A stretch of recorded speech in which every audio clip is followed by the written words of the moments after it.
بسم اللہ الرحمن الرحیم۔ آج جو 10 محرم کو ہوگا، حضرت حسین رضی اللہ تعالی عنہ ان کے متعلق آپ کی خدمت میں کچھ عرض رکھنا چاہتا ہوں۔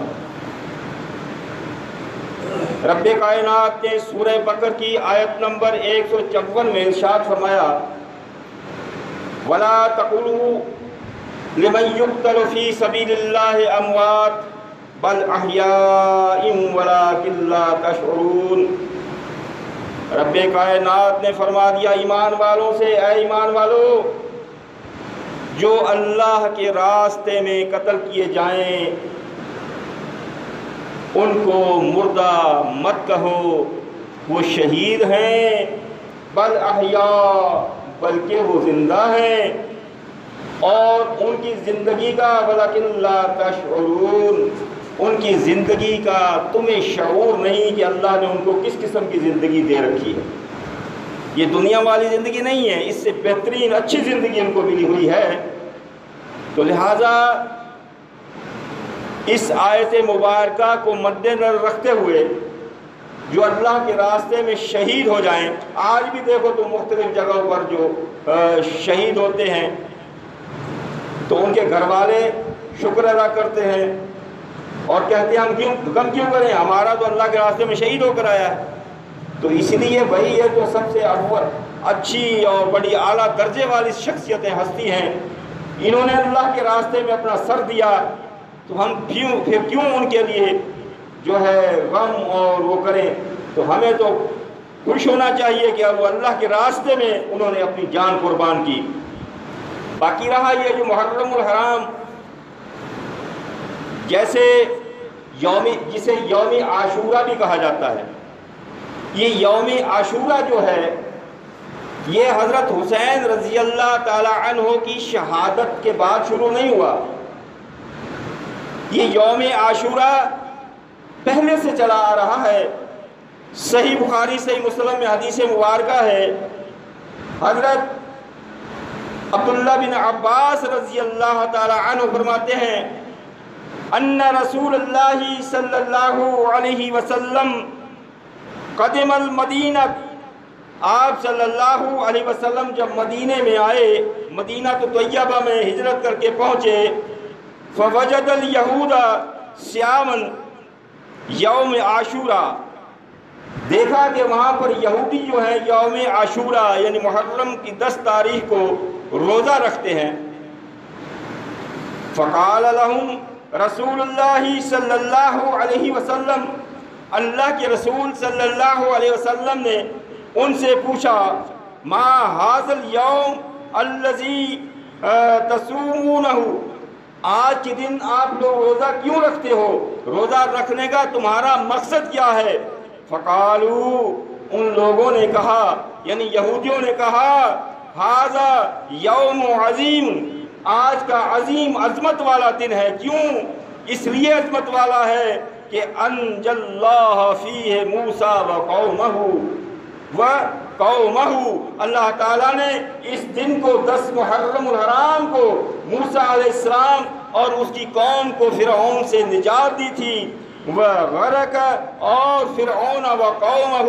اور فرعون اور اس کی قوم کو غرق کیا تھا۔ اس لیے فصامہ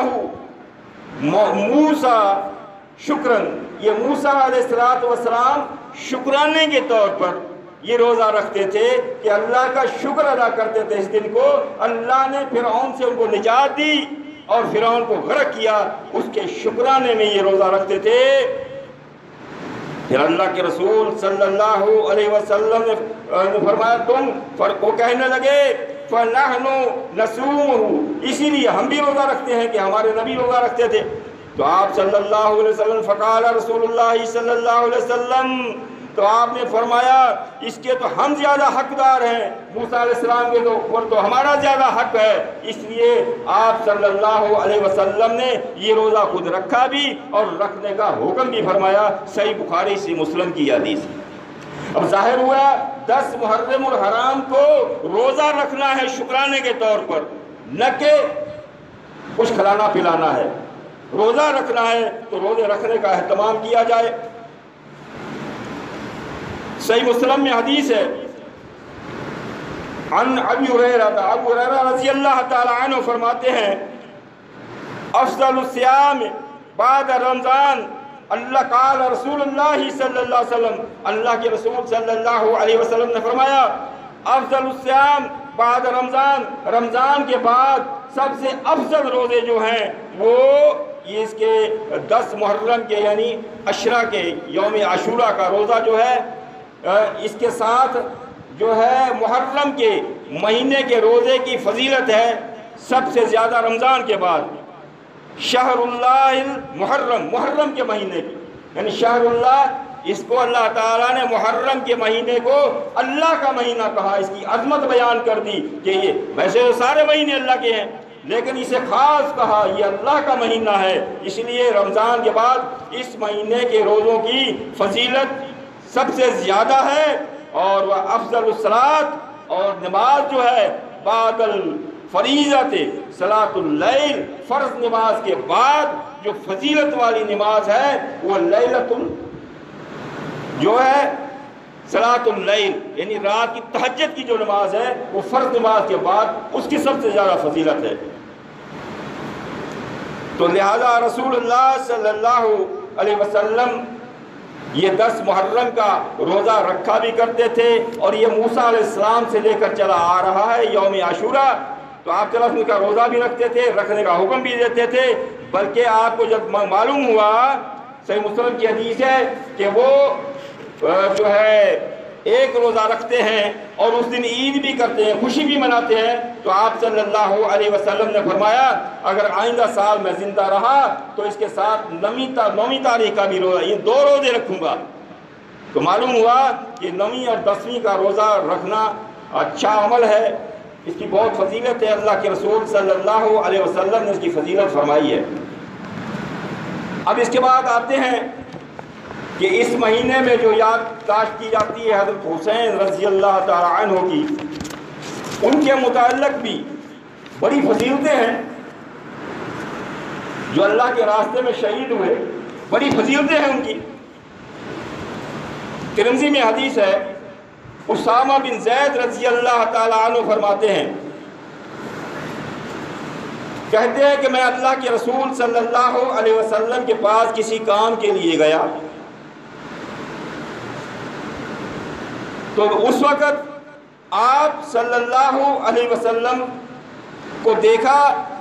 کہ وہ اپنے کندھوں پر کپڑے کے اندر باندھ کر جیسے نا کوئی چیز اٹھاتے ہیں، ایسے کوئی چیز اٹھائے ہوئے ہیں۔ جب میں آیا، اللہ کے رسول صلی اللہ علیہ وسلم کو بلایا، جب آپ دروازے سے باہر نکلے تو ان کے کندھوں پر یہ بنا ہوا تھا، تو میں اپنی جو حاجت تھی پوری، یعنی میں نے جو ان سے پوچھنا تھا وہ پوچھا۔ اس کے بعد میں نے کہا اے اللہ کے رسول صلی اللہ علیہ وسلم، ما ھذا الذی انت، یہ تمہارے کندھوں پر کیا ہے؟ اللہ کے رسول صلی اللہ علیہ وسلم نے فرمایا یہ حسن اور حسین ہیں، یہ میرے کندھوں پر جو ہیں کپڑوں میں باندھ کر کندھوں پر اٹھائے ہوئے ہیں، یہ حسن اور حسین ہے، اور فرمایا یہ میرے بیٹے ہیں اور میری بیٹی کے بیٹے ہیں، یہ میرے بیٹے ہیں اور میری بیٹی کے بیٹے ہیں، اور پھر دعا مانگی اللہم انی احبہما۔ دعا کیسے مانگتے ہیں؟ یا اللہ میں ان دونوں سے محبت کرتا ہوں، میں ان دونوں سے محبت کرتا ہوں، فاحبہما، اے اللہ تو بھی ان سے محبت کر، یا اللہ آپ بھی ان سے محبت فرما، وَأَحِبَّ مَنْ يُحِبُّهُمَا، اور جو ان سے محبت کرے اللہ ان سے بھی تو محبت کر۔ یہ ان کا وہ درجہ ہے جن کے لیے اللہ کے رسول اپنے کندھوں پر اٹھائے گھوم رہے ہیں اور دعا مانگ رہے ہیں، یا اللہ ان سے میں بھی محبت کرتا ہوں حسن اور حسین سے، یا اللہ ان سے تو بھی محبت کر۔ اور نبی دعا کرے اللہ سے اللہ محبت نہ کرے، یا اللہ جو ان دونوں شخصیتوں سے محبت کرے یا اللہ تو ان سے محبت کر، ان سے بھی محبت کر۔ لہذا جماعت المسلمین والے ان ہستیوں سے شدید محبت کرتے ہیں، حسن اور حسین سے بہت محبت کرتے ہیں، اور یہ امید رکھتے ہیں کہ اللہ کے رسول کی دعا ہمارے حق میں ہوگی، اللہ بھی ہم سے محبت کرے گا۔ صحیح بخاری میں حدیث مبارکہ ہے، حضرت عبداللہ بن عمر رضی اللہ تعالی عنہ فرماتے ہیں کہ نبی صلی اللہ علیہ وسلم نے فرمایا کہ یہ حسن اور حسین میرے دو پھول ہیں۔ کیا ہیں؟ پھول کو بندہ کتنی محبت کرتا ہے، پھول سے، پھول کو سونگتا ہے، پھول کو اپنے پاس رکھتا ہے، پھول سے محبت کرتا ہے، پھول خوبصورت ہوتا ہے، پھول سے تشبیہ کی دی گئی، یعنی یہ خوبصورت بھی ہیں، مجھے ان سے محبت بھی ہے، یہ اچھے بھی لگتے ہیں، تو لہٰذا یہ اللہ کے رسول صلی اللہ علیہ وسلم ان سے اتنی محبت کریں، ان کو اپنے پھول بتائیں، تو جماعت المسلمین والے بھی ان سے اتنی ہی محبت کرتے ہیں۔ اللہ تعالیٰ تمام انسانوں کو ان سے محبت کرنے اور ان کے نقش قدم پر چلنے کی توفیق عطا فرمائے۔ تو میں عرض کر رہا تھا، حضرت حسن اور حسین یہ اللہ کے رسول صلی اللہ علیہ وسلم فرمایا میرے دو پھول ہیں۔ حضرت براء بن عازب رضی اللہ تعالیٰ عنہ فرماتے ہیں، قال کان رسول اللہ صلی اللہ علیہ وسلم یصلی، آپ صلی اللہ علیہ وسلم نماز پڑھ رہے تھے، فجاءنا الحسن والحسین، حسن اور حسین دونوں آئے، او احدہما، یا دونوں میں سے،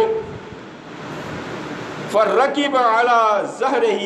اللہ کے رسول صلی اللہ علیہ وسلم کی پیٹھ پر چڑھ کر بیٹھ گئے۔ آپ سجدے میں ہیں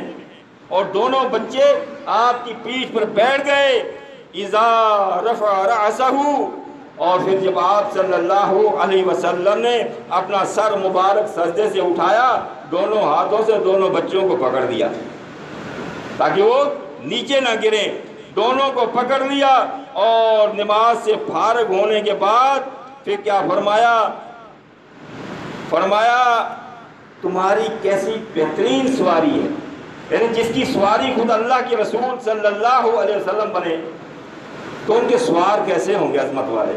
جن کی سواری عظمت والی ہے ان کے سوار کیسے عظمت والے ہوں گے؟ ان کی اپنی ایک عظمت ہے، یہ طبرانی میں ہے حسن سند کے ساتھ۔ حضرت ابی بریدہ رضی اللہ تعالی عنہ فرماتے ہیں، قال کان رسول اللہ صلی اللہ علیہ وسلم یخطبنا، کہ آپ صلی اللہ علیہ وسلم خطبہ دے رہے تھے، اذا جاء الحسن والحسین، حسن اور حسین دونوں دیکھا سامنے سے آ رہے ہیں، بچہ جیسے آتا ہے کبھی گر جاتا ہے کبھی اٹھ جاتا ہے، بچہ ایسے ہی آتا ہے، علیہما قمیصان احمر، دونوں کو سرخ رنگ کی قمیض پہنی ہوئی ہیں، دونوں کو سرخ رنگ کی قمیضیں پہنی ہوئی ہیں، جب آتے ہوئے دیکھا کبھی گر رہے ہیں کبھی اٹھ رہے ہیں، تو فنزل رسول اللہ صلی اللہ علیہ وسلم من المنبر، تو آپ صلی اللہ علیہ وسلم منبر سے نیچے اترتے ہیں، خطبہ دیتے دیتے خطبہ روک دیتے ہیں، ان بچوں کو اٹھانے کے لیے منبر سے نیچے اترتے ہیں، اور نیچے اتر کر انہوں کو دونوں ہاتھوں سے اٹھا لیتے ہیں، اور ثم قال، پھر فرماتے ہیں دونوں کو اٹھانے کے بعد فرماتے ہیں، صدق اللہ، اللہ تعالیٰ نے سچ فرمایا ہے، انما اموالکم و اولادکم فتنہ، اللہ نے یہ سچ فرمایا ہے کہ مال اور اولاد جو ہے یہ آزمائش ہے، یعنی یہ آپ نے یہ اللہ کا فرمان پڑھا کہ اللہ نے سچ فرمایا ہے، ان کو اٹھا کر کہ اولاد اور مال یہ آزمائش ہے، اور آپ صلی اللہ علیہ وسلم فرمایا نظرت الی ہذین، اور کہا آپ فرمانے لگے ان بچوں کو جب میں نے دیکھا یہ گرتے پڑتے آ رہے ہیں تو میں نے اپنے گفتگو ختم کر کے اپنا خطبہ ختم کر کے دیکھو میں ان کی طرف دوڑ پڑا، ان کو اٹھانے کے لیے آیا اور پھر میں نے اپنی تقریر شروع کی۔ تو یہ آزمائش ہے، اولاد آزمائش ہے، تو یہ وہ ہیں جو خطبے کے دوران بھی اللہ کے رسول صلی اللہ علیہ وسلم ان کو تکلیف میں گوارا نہیں کرتے کہ یہ گر رہے ہیں تو تکلیف ہو رہی ہے میں اٹھا کر لے آؤں، یہ ایسی عظمت والی ہستیاں ہیں بھائی. حضرت انس رضی اللہ تعالیٰ عنہ فرماتے ہیں، یہ حدیث جو میں نے بیان کی ترمذی ہے صحیح سند کے ساتھ. پہلے اب جو بیان کر رہا ہوں یہ بخاری کی ہے. حضرت انس رضی اللہ تعالیٰ عنہ فرماتے ہیں قال لم یکن احد اشبہ بالنبی صلی اللہ علیہ وسلم من الحسن، یعنی حسن رضی اللہ تعالیٰ عنہ جو ہیں یہ رسول اللہ صلی اللہ علیہ وسلم سے مشابہت رکھتے تھے، یعنی ان کی شکل و صورت، چہرہ مبارک اللہ کے رسول صلی اللہ علیہ وسلم سے ملتا تھا. جس نے حسن کو دیکھ لیا انہیں اللہ کے رسول صلی اللہ علیہ وسلم کو دیکھ لیا، آنکھیں ٹھنڈی کر لی. یہ وہ حسن ہیں. اور ترمذی میں ہی حسن سند کے ساتھ حدیث مبارکہ ہے. حضرت اعلیٰ بن مرہ رضی اللہ تعالیٰ عنہ فرماتے ہیں قال رسول اللہ صلی اللہ علیہ وسلم، کہ اللہ کے رسول صلی اللہ علیہ وسلم نے فرمایا حسین منی وانا من حسین، حسین مجھ میں سے ہے میں حسین میں سے ہوں. یعنی جیسے کہتے نہیں میرے لخت جگر کا ٹکڑا ہے، میرے گوشت کا ٹکڑا ہے، میرے جسم کا حصہ ہے. یہ مطلب ہوتا ہے محبت کا اظہار. یہ مقصد ہوتا ہے کہ اللہ کے رسول صلی اللہ علیہ وسلم کو ان سے اتنی محبت تھی.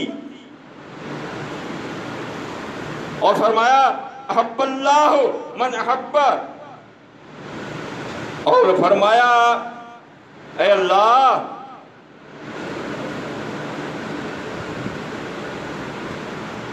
یہ حسین مجھ سے ہے میں حسین سے ہوں، اللہ اس سے محبت کرتا ہے، اللہ اس سے محبت کرتا ہے جو حسین سے محبت کرتا ہے. یہ میرے نواسوں میں سے ایک نواسا ہے، یہ میرے نواسوں میں سے ایک نواسا ہے، اور اس سے جو اس سے محبت کرتا ہے اللہ اس سے محبت کرتا ہے. ہم الحمدللہ حضرت حسین حسن دونوں سے محبت کرتے ہیں. ابی بکرہ رضی اللہ تعالی عنہ فرماتے ہیں، کہتے ہیں سمعت النبی صلی اللہ علیہ وسلم علی المنبر، کہ آپ صلی اللہ علیہ وسلم منبر پر تھے، خطبہ دے رہے تھے. والحسن علی جنبہ، اور حضرت حسن رضی اللہ تعالی عنہ کو اپنی سائڈ میں بٹھایا ہوا تھا. اتنی محبت بچے سے خطبے کے دوران اپنی سائڈ میں بٹھایا ہوا ہے. ینظر الی الناس مرت وَإِلَيْهِ مرت، اور کبھی آپ جو ہے صلی اللہ علیہ وسلم لوگوں کی طرف دیکھتے ہیں، جیسے خطبہ دیتے ہوئے میں آپ کی طرف دیکھ رہا ہوں. کبھی حسن کی طرف دیکھتے ہیں، کبھی لوگوں کی طرف دیکھتے ہیں، کبھی حسن کی طرف دیکھتے ہیں. اور پھر فرمایا یہ وَيَقُولُ، فرمایا ابنی ھذا سید، اور یہ میرا بیٹا سردار ہے، سید ہے. یہ میرا بیٹا، یعنی آپ صلی اللہ علیہ وسلم نے اپنے نواسے کو اپنا بیٹا فرمایا اور کہا کہ یہ میرا سردار ہے. اور فرمایا ان قریب یہ دو جماعتوں میں صلح کرائے گا. تو یہی ہوا کہ جب امیر معاویہ اور حضرت امیر حمزہ امیر معاویہ رضی اللہ تعالی عنہ میں تو کچھ اختلاف تھا کسی مسائل پر، حضرت علی کی شہادت کے بعد ان دونوں میں صلح حضرت حسن نے کرائی. حضرت حسن رضی اللہ تعالی عنہ نے صلح کے لیے اپنی خلافت امیر معاویہ کو دے دی اور کہنے لگے آپ بس ان کو چلائیں. تو انہوں نے وہ دعا اللہ کے نبی کی پوری ہوئی، فرمایا بہی بین فئتین من المسلمین، یعنی مسلمین میں دو جو ہے جماعتوں میں صلح کرائے گا. تو انہوں نے صلح کرائی، یہ دعا آپ صلی اللہ علیہ وسلم کی پوری ہوئی. اور ایک اور، یہ صحیح بخاری کی حدیث تھی اور ترمذی میں حدیث ہے صحیح سند کے ساتھ، اللہ کے رسول صلی اللہ علیہ وسلم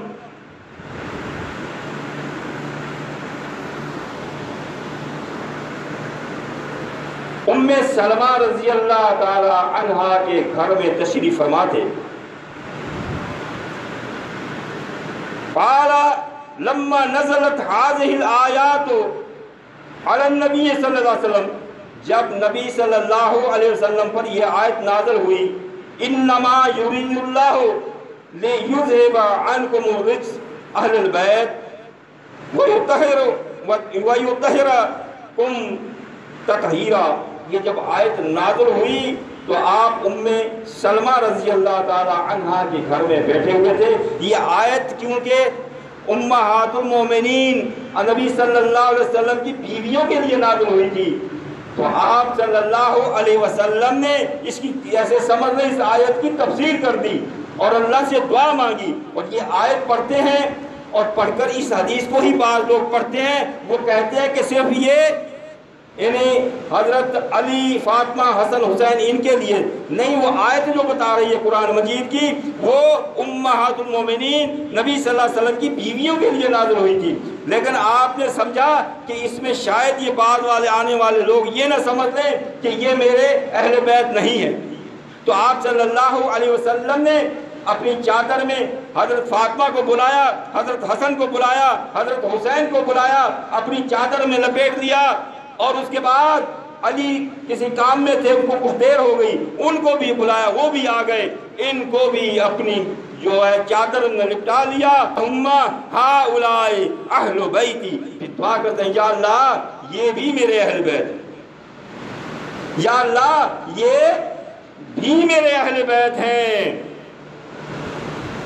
ان سے بھی وہ آیت تطہیر پھر آپ نے پڑھی۔ قالت ام سلمہ رضی اللہ تعالی عنہ نے کہا اے اللہ کے رسول وَأَنَا مَعَهُمْ، یا نبی اللہ، اے اللہ کے نبی میں بھی آ جاؤں آپ کی چادر میں، ان مسئلے کا حل نکالنا ہے نا، تو یہ الفاظ نہیں پڑھتے بعد والے، یہاں تک پڑھ دیتے ہیں، بعد والے الفاظ بھی تو پڑھو۔ ام سلمہ رضی اللہ تعالی عنہ فرماتی ہیں اے اللہ کے نبی آپ کی ان کے ساتھ چادر میں بھی آ جاؤں۔ قال انت علی مکانک وانت علی خیر، نہیں تو اپنی جگہ پر رہو، وہاں رہے، کیوں یہ آیت تو تمہارے لیے نازل ہوئی، تو پہلے ہی خیر میں ہے، تو پہلے ہی اس میں شامل ہے آیت میں ان لوگوں کو شامل کرنے کے لیے چادر میں لے آیا ہوں، تو پہلے ہی اس آیت میں شامل ہے۔ تو میں نے مسئلہ ظاہر کر دیا کہ امہات المومنین پہلے اس آیت میں ہیں، لیکن اس میں شامل کرنے کے لیے آپ صلی اللہ علیہ وسلم نے ان کو اس میں شامل کیا۔ تو بھائی یہ وہ ہے، اور یہ حضرت جو ہے حسن اور حسین ترمذی میں ہے صحیح سند کے ساتھ۔ ابی سعید رضی اللہ تعالیٰ عنہ فرماتے ہیں قال رسول اللہ صلی اللہ علیہ وسلم، کہ اللہ کے رسول صلی اللہ علیہ وسلم نے فرمایا الحسن والحسین سیدا اہل الجنہ، میرے حسن اور حسین جنت میں نوجوانوں کے، دوسری روایت میں نوجوانوں کے سردار ہوں گے، سید ہوں گے۔ میں نے پہلے جمعے میں آپ کو خطبے میں بتایا تھا عمر اور صدیق، عمر فاروق صدیق اکبر رضی اللہ تعالی عنہما، یہ دونوں یعنی جو بڑی عمر کے لوگ فوت ہو جاتے ہیں یہ ان کے جو ہے سردار ہوں گے، اور حضرت حسن اور حسین یہ نوجوانوں کے سردار ہوں گے جنت میں۔ تو یہ ان ہستیوں کی تعریفیں ہیں جو شاید جماعت مسلمین کی اسٹیٹ سے پہلے یہ نہ بیان کی گئی ہو، تو لوگ بعض لوگ کہتے بھی ہیں تم ان ہستیوں کا ان کا بیان کیوں نہیں کرتے، ان کی عظمت بیان، تو اس لیے میں نے مناسب سمجھا کہ آج کا دن مناسب بھی ہے، ان کی تعریفیں جو ہے اللہ اور اس کے رسول نے کی ہیں وہ کر دی جائیں۔ تو اللہ تعالیٰ ہمیں ان شخصیتوں کو سمجھنے کی توفیق عطا فرمائے، ان کے نقش قدم پر چلنے کی توفیق عطا فرمائے۔ باقی حدیث مبارکہ ہے اللہ کے رسول صلی اللہ علیہ وسلم نے 3 دن سے زیادہ کسی کا افسوس یا غم کرنے کی ممانعت فرمائی ہے، تو ان کو تو غم اب تو کرنا ہی نہیں ہے کہ یہ شہید ہے، شہید کا غم نہیں کرنا، اگر کرنا فوت بھی ہو جائے پھر بھی 3 دن، تو یہ صدیاں گزر گئی پھر غم، یہ لہذا اللہ کے رسول صلی اللہ علیہ وسلم کے ارشاد کے خلاف ہے۔ تو ہمیں اللہ تعالیٰ حق سمجھ کر اس پر عمل کرنے کی توفیق عطا فرمائے، اللہ تعالیٰ ہمارے بیماروں کو شفا کاملہ عطا فرمائے، اللہ تعالیٰ ہمیں جب موت دے تو شہادت کی موت دے، ایمان پر خاتمہ کرے۔ یا اللہ ہمارے جو فوت ہو گئے ہیں ان کی مغفرت فرما، ان پہ رحم فرما، ان کی خصوصاً رحمت فرما، خصوصاً سید مسعود احمد صاحب رحمۃ اللہ علیہ جو ہمارے لیے حق سمجھ کر قبول کرنے کا ذریعہ بنے، ان پر اپنی لاتعداد رحمت نازل فرما۔ یا اللہ جو ہمارے بے اولاد ہیں ان کو صالح اولاد عطا فرما، یا اللہ جن کی اولاد ہے ان کو نیک صالح اولاد، ان کی نیک اور صالح بنا۔ یا اللہ ہمارے جو پریشان حال ہیں ان کی پریشانیاں دور فرما۔ یا اللہ ہمارے جن کے اوپر قرض ہے ان کا قرض ادا کرنے کا کوئی نہ کوئی سبب بنا۔ یا اللہ جو بے روزگار ہیں انہیں پاک روزی عطا فرما یا اللہ، جس کو جو بھی پریشانی ہے یا اللہ سب کی پریشانیاں دور فرما یا اللہ، اس امت مسلمہ کو اتحاد اور اتفاق کی توفیق عطا فرما یا اللہ، اس امت کو ہر شر ہر فتنہ سے اپنی پناہ میں رکھ، اس کو اتحاد کی توفیق عطا فرما، اس امت کو اتحاد کی توفیق عطا فرما۔ وَأَقُولُ قَوْلِي هَذَا أَسْتَغْفِرُ اللَّهَ لِي وَلَكُمْ۔